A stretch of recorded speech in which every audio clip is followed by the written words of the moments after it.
Hello everyone, I'm Colin Canet. Over the years, I've been very fortunate to work with a lot of talented woodworkers and carpenters, and I've learned a lot from them. Not that they taught me, just through observation I watched, and here's some of the things that I've learned from them. Now, I know many of you are using sheet goods, and I have a piece of MDF here. And when you measure and mark it, how do you align things, especially when you're working from a factory edge? You got a brand new sheet and you need to cut it into certain pieces. Well, those of you with sharp eyes will know that over in the corner, I have a Tsquare, and it sits there ready and easy to use, and these are always accurate. I've never seen one that's not perfectly accurate, and especially if you have a factory edge, this is a great way to be able to mark whatever distances you can measure from, of course, from side to side or whatever it is that you're doing. But if you're doing a layout, some people actually will do a layout on a full sheet of plywood or MDF, or if you're just cutting pieces or if you're breaking it down, this is a great way. These are inexpensive and always accurate. You can actually purchase a version of this now at most hardware or big box stores. They're aluminum. They typically are used for, these days they're often used for sheetrock, and they're a great addition even to a woodworking shop. There are many times when I'm making lines that I need a really nice crisp line, and even a sharpened pencil is not sharp enough. I do have one of these marking tools, but you know what? I almost always end up grabbing a chisel. They're quick, handy, easy to use, and you want to keep it at a low angle. Don't put it up too high. You want to keep it at a low angle to run parallel to your straight edge. Go like that, and you can get a straight, perfect edge every time. One of the carpenters I used to work with used this stuff every day. This is paraffin wax, and it's a perfect lubricant on steel against wood. Let me show you some of the things that it's used for. The carpenter that I worked with used this every day on his saw, and he didn't sort of coat it. All he did was sort of an S shape like that. I don't even know if you'll be able to see that. Yeah, you can see that.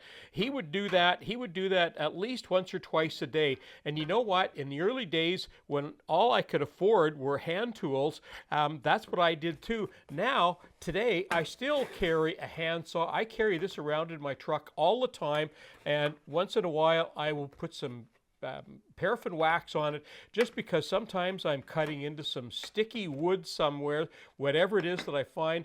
But look, all the places that you can use this on the sole of your hand plane. It actually works, and you don't have to worry about the paraffin coming off on the wood. I've never seen that ever affect anything, but there's even more places. Have a look at this. You can use it on your table saw. It's especially good on your jointer, and even on your planer, depending on what the decks are like for the infeed and outfeed. And mine are ribbed, so I can just go like that and put a little bit of paraffin wax on there, and it's amazing the difference that makes. And the other place it works great is on wooden drawers. If you have wooden drawers with wooden runners, it reduces the wear and tear of the wood against the wood. It makes the drawers slide much easier. It's a great accessory.